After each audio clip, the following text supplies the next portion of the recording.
We are inaugurating a new award, and so before we introduce the first recipient of it, I wanted to tell you something about the origins of the award. George Bernard Shaw once quipped, "Patriotism is your conviction that this country is superior to all others because you were born in it." And I was born in Wisconsin, and I'm really not very patriotic, but I am patriotic about this.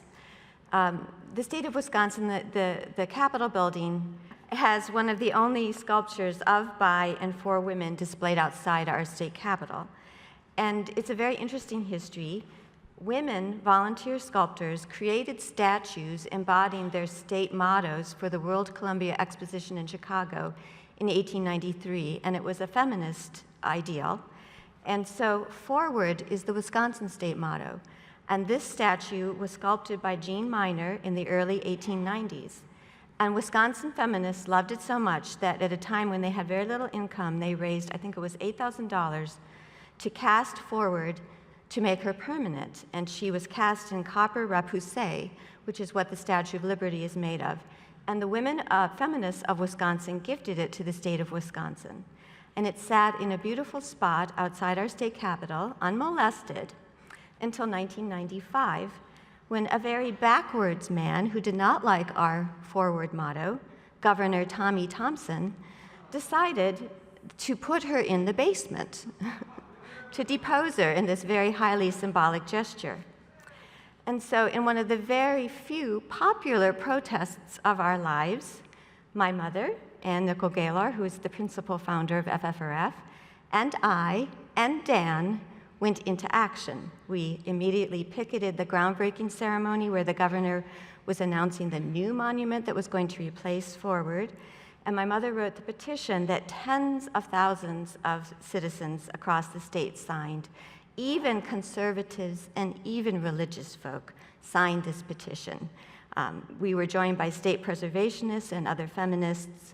A groundswell of opposition forced the governor to capitulate, and Ms. Forward was spared. And the original was given to a state museum, and she was recast for posterity in bronze and rededicated on the 76th anniversary of women's right to vote on August 26, 1996.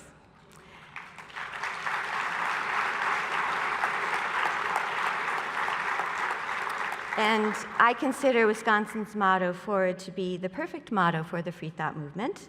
And FFRF has commissioned a statuette replica of Forward, and there she is now, to bestow as a new and important award for freethinkers who significantly move society forward. And this is what the award, well, there she is, Forward. This is what the award looks like. Unfortunately, a shipping snafu means that the statue, we didn't know was being made in China, won't arrive until October 18th. And never fear, we have a temporary substitute, which is a statuette of Miss Liberty, Lady Liberty, to present today. But our premier recipient, and what a recipient, will soon be receiving the real thing, and it's very beautiful. And now I want to introduce our recipient. Rafida Bonya Ahmed, who is known as Bonya, is an American citizen who was born in Bangladesh, and she was married to Avajit Roy, one of the foremost free thought activists who had been born in Bangladesh. He was also an American citizen, and they met through the award-winning Bengali blog that he formed, Mukto Mona, which means free thought. And it's an online platform for Bengali freethinkers. And Avajit has authored several books on free thought and on science, and he was invited to return to Dhaka, Bangladesh, for their very significant book fair, and returned there in February of 2015. And I think that you know that Bonya and Avajit were both set upon by machete-wielding Islamic militants on February 26, 2015, which left Avajit dead and Bonya critically wounded. But thankfully, she has made a spectacular comeback and healed. She's recovering from her wounds, and she has not backed down. And she is now the moderator of Mukto Mona and is working very closely and generously with international and local communities to help save other Bengali bloggers and activists. And she's been working with us too, and Non-Belief Relief. And she has a very incredible story herself. She's going to tell you something about it, I hope, including as a young woman, when she did not need to, going into the Bangladesh garment factories and helping to work with women there. And she's also returning to graduate studies to study theopolitics and what is going on in this world and how we can improve it. And I have been privileged to spend just a little bit of time with Bonya and work with her, and I can think of no one braver or more deserving than our first Forward Award than Bonya. And we also dedicate this award to the memory and works of Abaji Roy, who has moved society forward.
Thank you.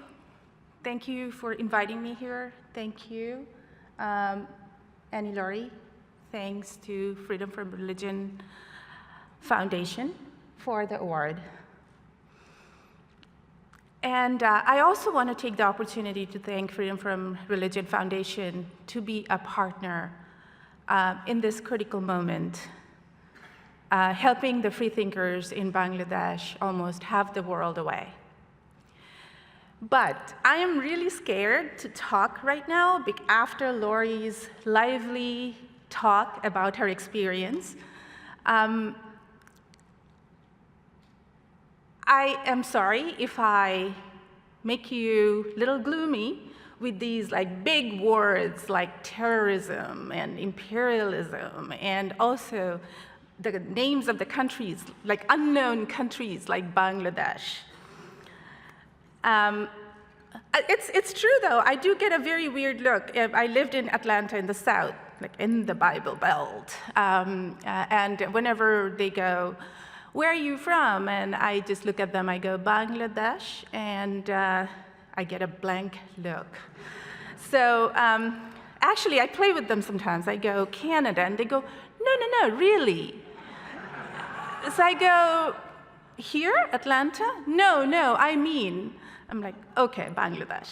And then I get the blank look. But anyway, let me introduce myself first, and then I will come to the situation in Bangladesh a little later. I am Rafida Bonya Ahmed, and Annie Laurie has already given a little introduction about me. I normally write with my middle name, Bonya Ahmed. I'm a Bangladeshi-American blogger, author, and also one of the moderators of Bengali blog called Muktamona, which is the first free-thinking blog in Bengali language. My late husband, Dr. Abhijit Roy, founded this first online forum in 2001 as a Yahoo forum for the atheists, freethinkers, humanists, secular Bengali-speaking community, way before this chatty, noisy blogging world. It was just a forum. Anyway, I was born in Bangladesh, but I came to do my undergrad here in the early 90s and have been living here since. My day job used to be in the corporate world. I was a senior director of marketing in one of the credit bureaus. I have a computer science background. And my husband, Dr. Abhijit Roy, was also born in Bangladesh. He did his PhD in Singapore, and then moved to Atlanta in 2006. As Anilari said, we actually met in Muktamona, in the online Yahoo forum. I wrote a line or two. A friend of mine said, hey, there is such a forum, a platform, someone from Singapore just opened. Do you want to write there? I wrote something, and then I saw the next day someone called Avijit Roy responded in my favor with lots of references, lots of information in it. So I called my friend. I was like, who's this Avijit Roy? And he goes, this is the founder, the moderator of Muktamona. I'm like, how old is he? So and he goes, late 20s. I'm like, is he married? So that's how it started. I decided to email him and with my details, and then he replied back, and it started from there. But anyway, let me get back to the serious stuff now. We were visiting Bangladesh last year on a book signing trip on 26th of February in 2015. Yes, 2015. When we were leaving the well-lit, crowded book fair, thousands and thousands of people, to get back to our car, like quarter mile away, Avijit and I were attacked by the Islamic militants. Al-Qaeda of Indian subcontinent took responsibility for this attack. We were stabbed repeatedly with the machetes on the side of the road. People are scared. Nobody came forward. There are very violent pictures of this, of me, though I don't have any memory of it, in the web, all over the web, actually. Avijit died in the hospital, and I was gravely injured as a result of the 5 to 7 inches head wounds on my head and a sliced off thumb. Also,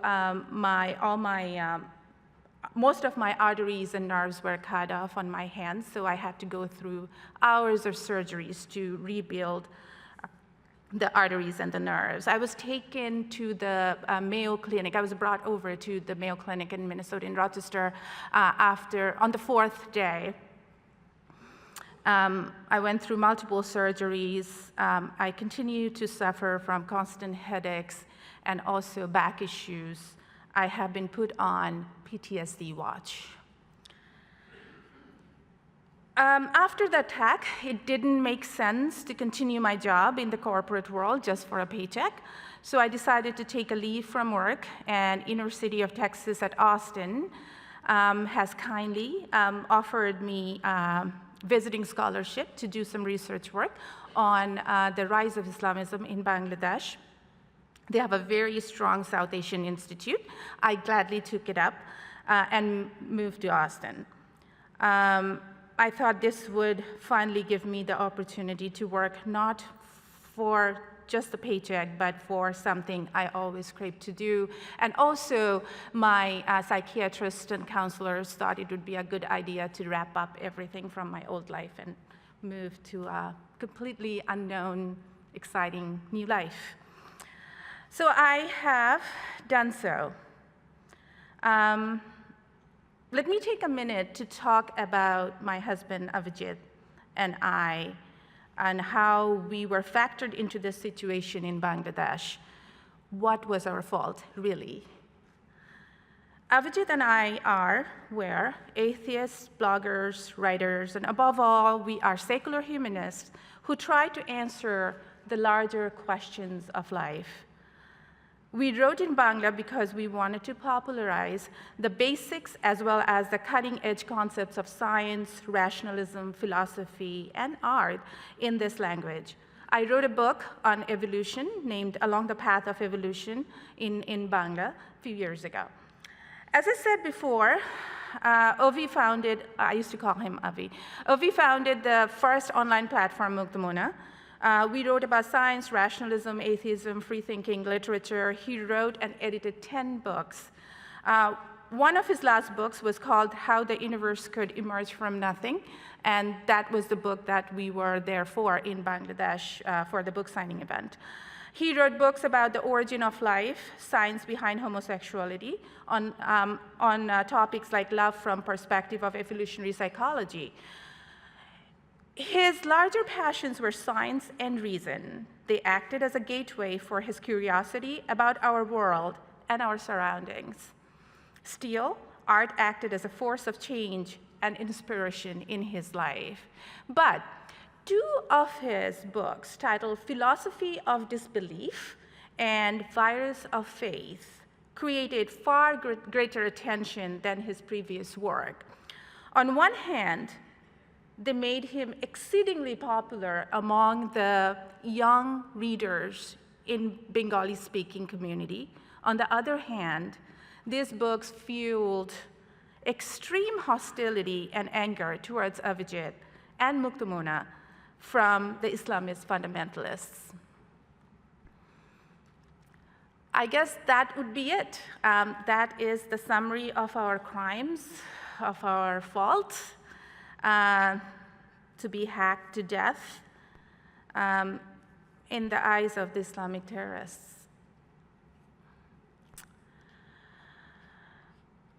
Anyway, let me take a moment to ask you if you guys are aware of what's happening in Bangladesh in recent months. Okay, some of you are. Let me give a very brief intro. Hope you will be patient enough to listen through this. Bangladesh is a small country surrounded by India in 3 sides and the Bay of Bengal in the south. The attack on us is not actually the end of the story. It's actually the beginning, the start of the story. Avijit was perhaps the most prominent victim, but he was neither the first nor the last such victim. After the attack on us, Islamic terrorists killed another 2 humanist bloggers and writers in Bangladesh in the same manner within a couple of months. They actually vowed to kill 1 a month. In August 2015, as our government stayed completely quiet, the militants walked into the apartment of another atheist blogger and stabbed him to death in front of his partner. In October, they targeted 2 of Avijit's publishers in their office. They managed to slaughter one in his own office. The other publisher barely escaped because he had 2 other guys to fight them. Many of the secular bloggers, writers, publishers had to flee the country to save their lives or go on hiding. You'd think Bangladeshi government would be outraged by now. Instead, it remained completely silent. And in the meantime, the killing spree continued. And while this supposedly secular and democratic government did eventually speak up, you know what they said?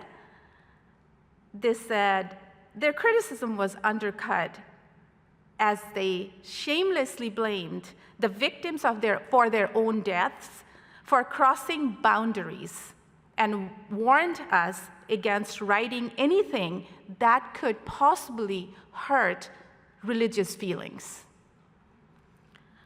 We are now seeing the inevitable results of encouraging a culture of impunity in the country. The systemic pattern of assassinations and attacks have extended from atheist bloggers to minority, Shiite, Hindu, Buddhist community, to secular intellectuals, professors, progressive intellectuals, and activists. The machete-wielding terrorists marched into the apartment of the editor of the first Bengali gay magazine in April this year and stabbed him along with his friend in front of his mother and safely got away. Their crime? They were homosexuals. They assassinated 6 people in that month alone. Al-Qaeda in the Indian subcontinent and ISIS have been claiming responsibility for these slayings. ISIS, meanwhile, has featured Bangladesh in its magazine called Dabik. Few days ago, actually, the latest publication vowed to kill the atheists and minorities in Bengal again. The government's response to all these has been unbelievable. While they are condemning these killings, they're also arresting bloggers, writers, publishers, closing down publications under the guise of the semi-blasphemy law, a very old British law which has been enforced in recent times with an increased amount of severity. Believe it or not, in this 21st century, in a country with secular constitution, this new amended ICT Act, I think it's called Internet Communication and Technology Act, has made the criticism of religion or hurting so-called religious feelings on the internet punishable with up to 14 years of jail. They have been systematically harassing and arresting bloggers, writers, journalists under this law. Let me just give you an example. Like actually a few days ago, they just banned one of the leftist progressive blog called Station. Its moderator has been in hiding for almost a year. The Islamic militants are looking for him. The government is looking for him. He's living in an inhuman, fugitive life with two teenager kids and also his wife. Thanks to Freedom from Religion Foundation for helping these kind of people at these critical moments. Thank you.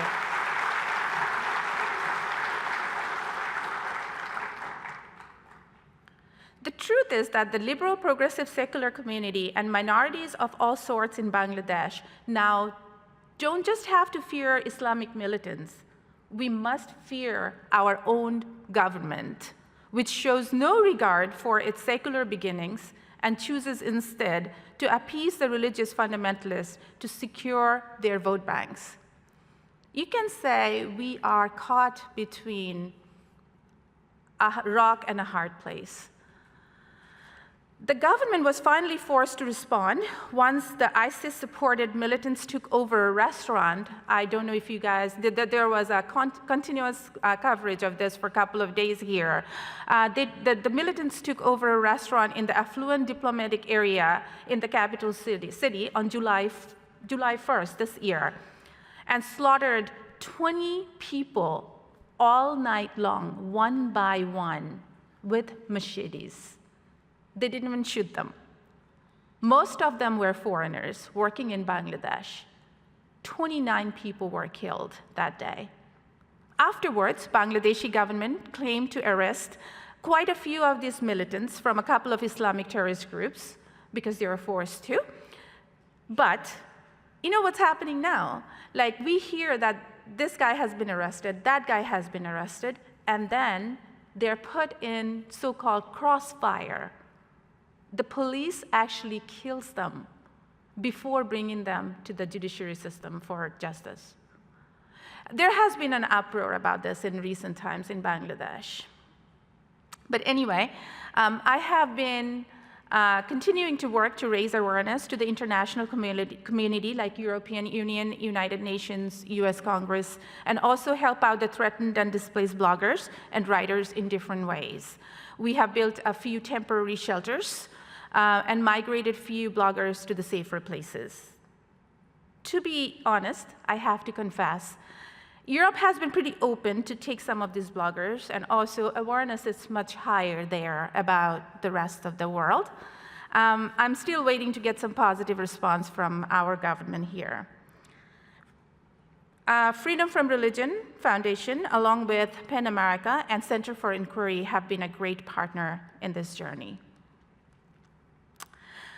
You know, I would like to say something about this, that I know most of the mainstream national and international media covered the attacks on us, and like me and Avijit, as the attack on freedom of expression, freedom of speech. Yeah, it is, but I think it is also way more than that. As my good friend, Professor Nigel Hughes from UC Riverside, wrote in Huffington Post right after the attacks on us last year, they did not die only for the cause of free expression. They also died because they believed that the natural explanation of where we come from is the correct explanation. That is factually right, that it speaks the truth. They died because they understood what science has to tell us about the past has direct consequences for choosing how we face the future, and that science has repeatedly proven to be the surest way to do this successfully. Yet on the day that Roy, a US citizen, was bludgeoned to death, another American stood on the floor of the US Senate with a snowball in his hand and claimed that what his gut told him was a better basis for preparing for the future than the scientific contributions of thousands of individuals accomplished over thousands of years. This is why the death of these science advocates in Bangladesh is a matter of consequence the world over. The global significance over their deaths must not be obscured behind a veil of free speech concern. They died because they understood that the risks of ignoring what science tells us are too serious to indulge political ambition clothed in a supernatural mantle wherever it occurs. I think he is right.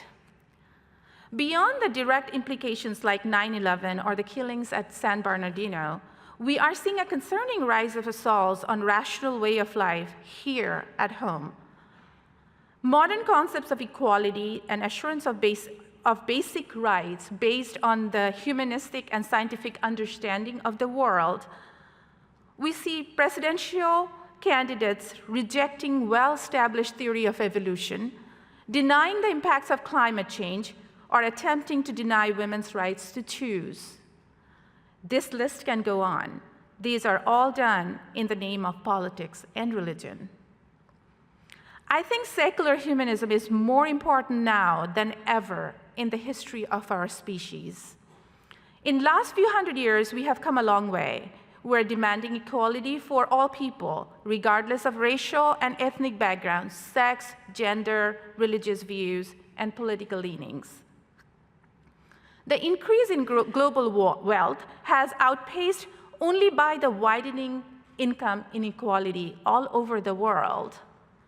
With this much global wealth, strangely enough, we still have a large population in the world living under extreme poverty. The implications of modern-day imperialism take in new and more dangerous forms every day. Climate change is beginning to transform life on Earth. Around the globe, seasons are shifting, temperatures are climbing, and sea levels are rising. We need a deeper understanding of science and reason to deal with the challenges of the 21st century. Now our world is connected, intertwined way more than ever before. We are all a part of a very complicated web where all actions contain global consequences. You know, I pause sometimes to consider what really happened in Bangladesh in such a short period of time, what is happening in many parts of the world. We are seeing a shift towards religious fundamentalism and conservatism in many parts of the world, including here at home. Maybe Bangladesh, a Muslim country with a secular beginning, can work as a test case for us. You know, believe it or not, I was an atheist in Bangladesh at the age of 13. I was born in a very liberal Muslim family. I actually went to my dad at the age of 13 and I said, you know, all these religions, everybody says they are right. How can everybody be right? And, you know, if I were born in a different religion and I grew up and were a very pious, religious person, and then I would meet a different God because maybe my religion was wrong that I practiced all over my life after I die. how does that make sense at all? You know, it's a 13-year-old brain working, half-wit brain working at that time. My dad just laughed at me and said, you know what? Why don't you go read the scriptures and come back to me? So off I went. I went and I read Bible, I read Quran, Torah, Gita, and whatever I understood. I came back almost a year later to my dad and I said, they don't make sense. These are all fairy tales. I was 14 years old, and my dad goes, okay, if that's what you want to believe in, keep reading. That's what I did. And I was openly an atheist in Bangladesh in the 80s, during my teenage time, with my left political stand, of course. It was little uncommon at that time, but not a punishable act like it is today. I attended the medical school after my high school. There you go to medical school right after high school, and then you have to study 6 years.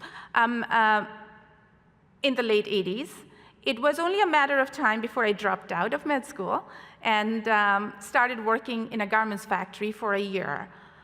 First as a helper, then as a machine operator. It was actually an extraordinary experience. But my parents got really, really worried, and they forced me to leave the country. They were worried about my safety, and that is when I was forced to leave the country and come to actually Ottawa first to do my undergrad, and then I moved to the States later on. Anyway, some of you are maybe familiar with the tragic fatalities that occur in garments factories in Bangladesh. These are the things we hear about Bangladesh, right, all the time. Floods, garments workers dying, cyclones. We hear about the fatalities from the building collapses and fires every now and then. The country has an export-oriented ready-made garment industry, which employs more than 4 million workers. 90% of the garments workers are women. The plight of garments workers is something I have thought about for decades. I worked with these workers side by side, an opportunity normally kids from my socioeconomic class do not get. They have actually shaped my worldview forever. During my time as a garments worker, I discovered firsthand that the whole industry is governed by inhuman working conditions, long hours, extremely low wages, lack of building safety, child labor, repression, corrupt government policies, you name it. It continues to be the same even now. By sacrificing the livelihoods of these female workers, brands like Old Navy, Walmart, H&M, and Gap, and many other luxury brands can provide us with clothes at competitive rates here. Even now, the minimum wage for these workers is less than $70 a month in Bangladesh. These workers they protested a few years ago to get it up to $100 a month. They had to settle for $70 after the negotiations with the garments factory owners. Does it remind you about the late 19th century or the early 20th century sweatshops here? You know, Annie Laurie reminded me of this quote from a 19th century feminist freethinker, Helen Gardner, when she heard about my experience in the garments factory. Helen said, "I do not know of any divine commands. I do know of most important human ones. I do not know the needs of a god or of another world. I do know that women make shirts for 70 cents a dozen in this one. I do know that the needs of humanity and this world are infinite, unending, constant, and immediate. They will take all our time, our strength, our love, and our thoughts. And our work here will be only then begun." I could not agree more. Thanks, Anilari.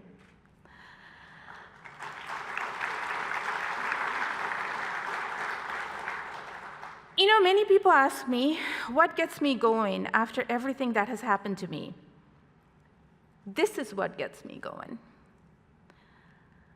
In this careless, indifferent, valueless universe in which we live, because the universe is so indifferent, we create our own purpose here during our short tenure in this little planet.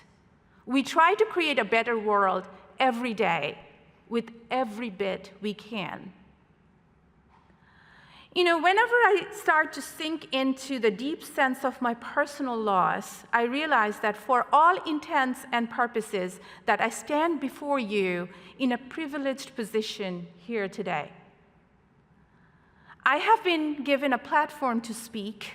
I have a comfortable life, a network of good friends and family who will support me through this ordeal, even after everything that has happened. But what about those who have no voice, no agency, no platform? When the thousands of men and women get trafficked through the wild ocean, when millions of people get displaced in wars, ISIS butchers, beheads, when they force girls into sexual slavery, when Boko Haram abducts hundreds of young women and sells them off in the open market in a like medieval style. Thousands of garments workers fight for their basic human rights. Millions of children die in poverty-stricken nation. I see that they do not have a voice. These are not isolated events. We need to understand the global phenomena, the political, economic, and social connections. I firmly believe that we need to have a sense of collective responsibility and consciousness and understanding of this complicated world. Let me leave you with this thought today. Today's world is connected in ways we cannot even conceive. The Islamists are asking for a world of Islamic Ummah, something which goes beyond the shores of any national boundary. Today's powerful nations coin their political and economic strategies, keeping the global economy in mind. The big corporations innovate, thinking about the global markets. We, the humanists, cannot be confined only to the issues related to our own islands. In one hand, it is easy to place the entire fault on religion. Within almost all religious texts exists justification for heinous intolerance, discrimination, hatred, terrorism, and violence.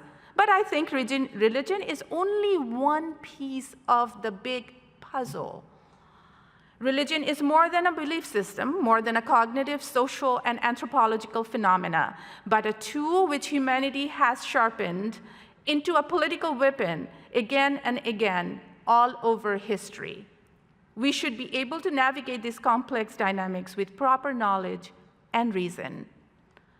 On the other hand, we see a concerning trend among the modern liberals and humanists who are scared to criticize Islam or any religion. It's ingrained extremist views in favor of political correctness. I think as we have come to a point in history where it has become our responsibility to condemn all political and economic discriminations and exploitations globally and locally, we should also have the courage to call out the ingrained religious fundamentalism, including Islam, and defend our secular beliefs against any religion or fundamentalism with science and reason. We should stand up against both, not one or the other, in the name of so-called correctness. As humanists, as people free from any religious dogma, we need to go beyond the notions of national concerns or only political or religious concerns and understand the global connections. This can facilitate a better understanding of today's world, transmit and mingle ideas, form a global bond of resistance to build a better world. Socrates said, "I am not an Athenian or a Greek, but a citizen of the world." We all also need to become the citizens of the world. Thank you.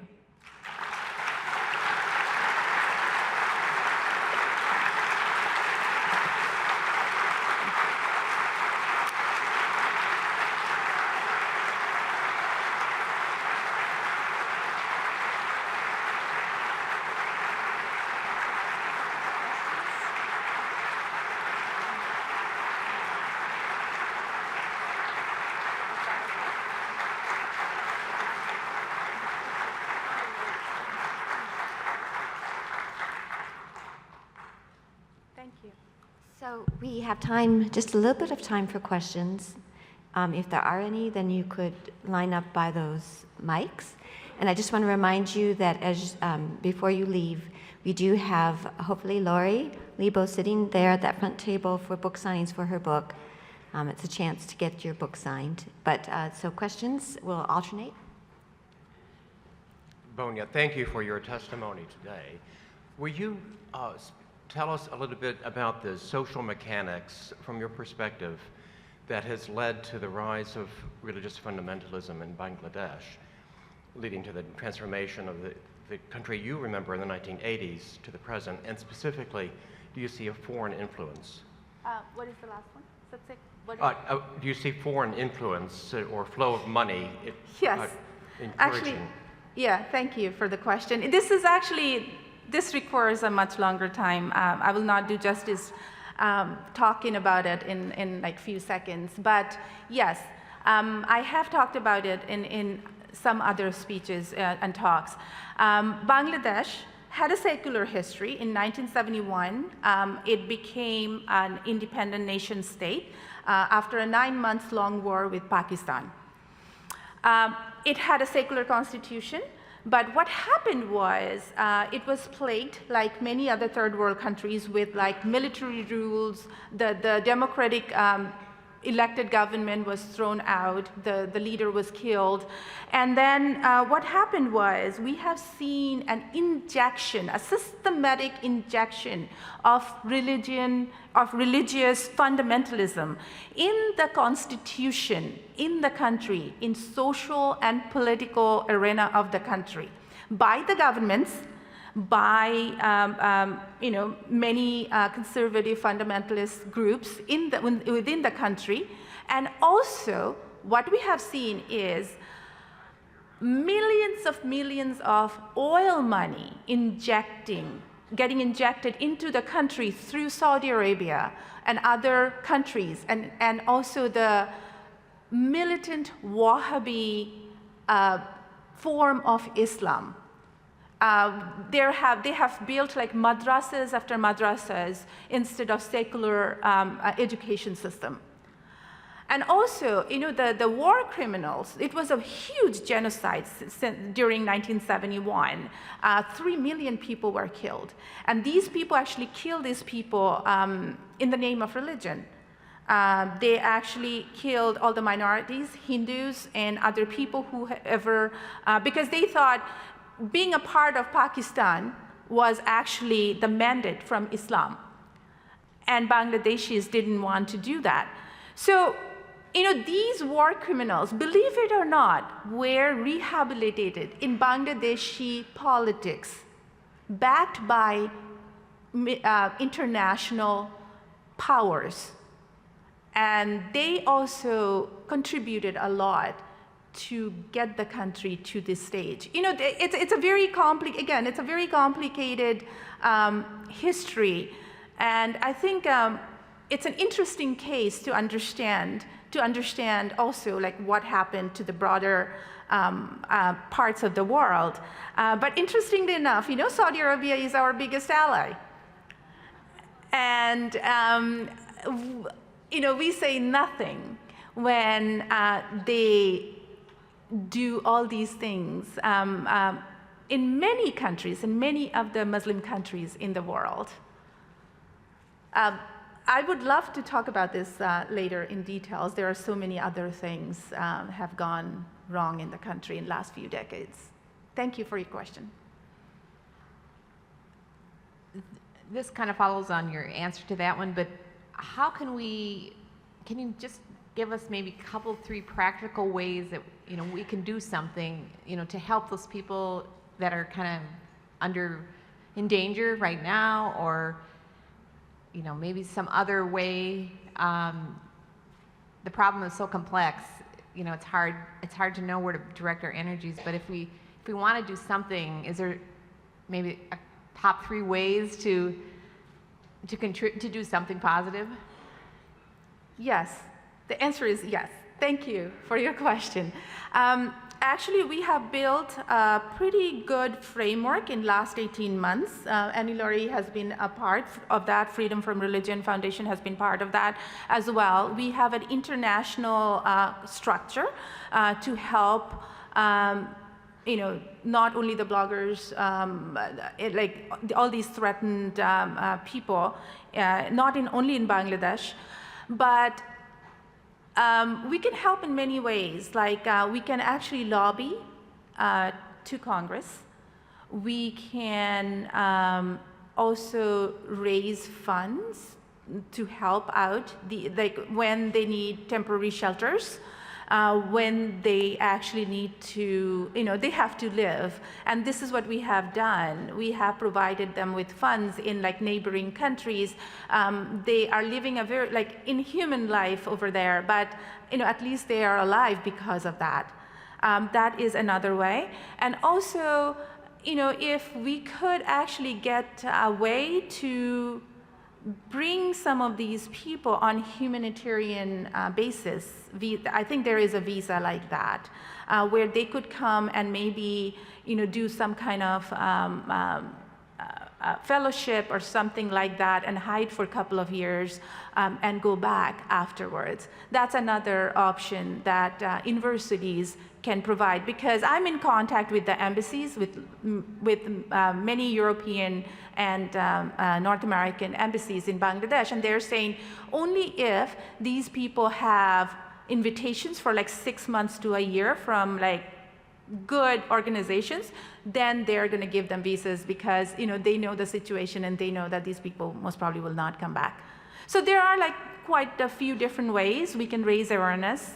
We can write in mainstream media. I try to do that. I have actually done briefings at the UN, at Congress, in European EU. So we can also work on raising awareness about this. And it's not only Bangladesh. If you hear from other activists from different parts of the world, even India, even Pakistan. Pakistan is in a very, very critical stage right now. Many different countries in the world are facing actually this kind of situation right now. Thank you. First, thank you for your courage, both physical and intellectual. A quick question, if you could follow up just briefly to maybe initiate a discussion here on one aspect of what you said. I mean, all of us here would agree with the problems and restrictions of having a religious viewpoint. But in this country, we seem to fail a lot in understanding another quasi-religious viewpoint, which is free market ideology. And you've alluded to that, and that's something Americans have a hard time with, maybe even a lot of people here. But it is at the root of imperialism, of exploitation of the environment, and it is intimately tied with religion. So thank you for bringing that up. If you could at least maybe throw out some points, and we'll continue the discussion throughout the rest of the conference. Thank you.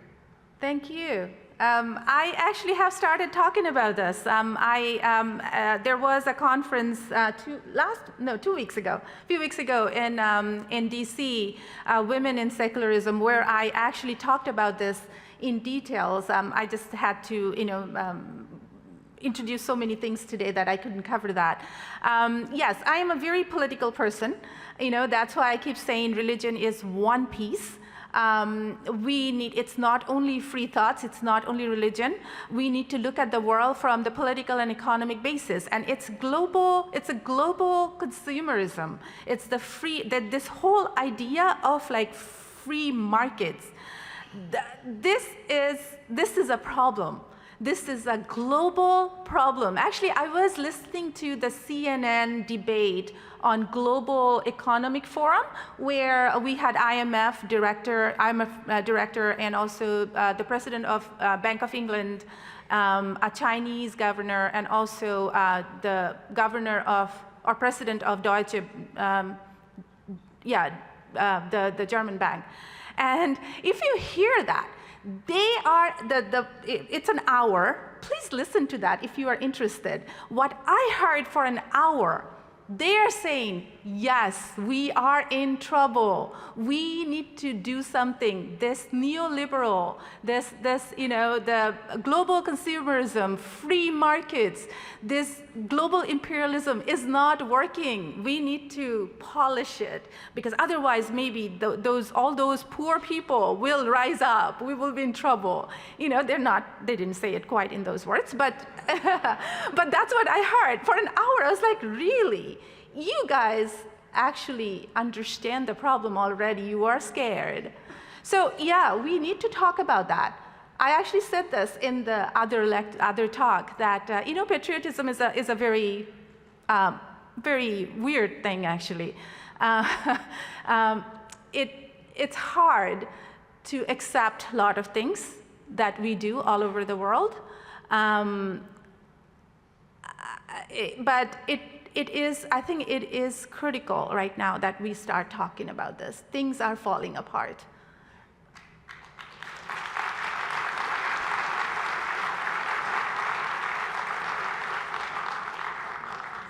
Sorry for going so political. No. We can send this back to you if you want, so you don't have to travel with it. No, I can travel with it. That's fine.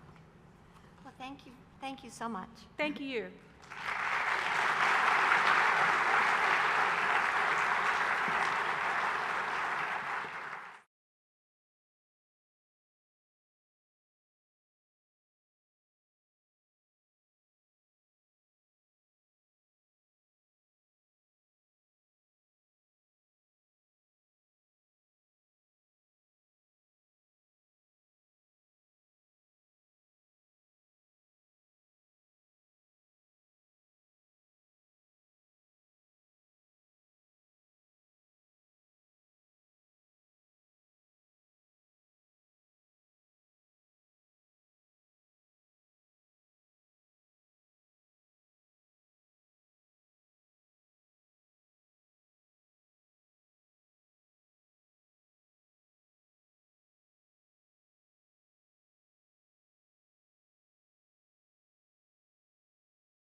Let's make a quick announcement.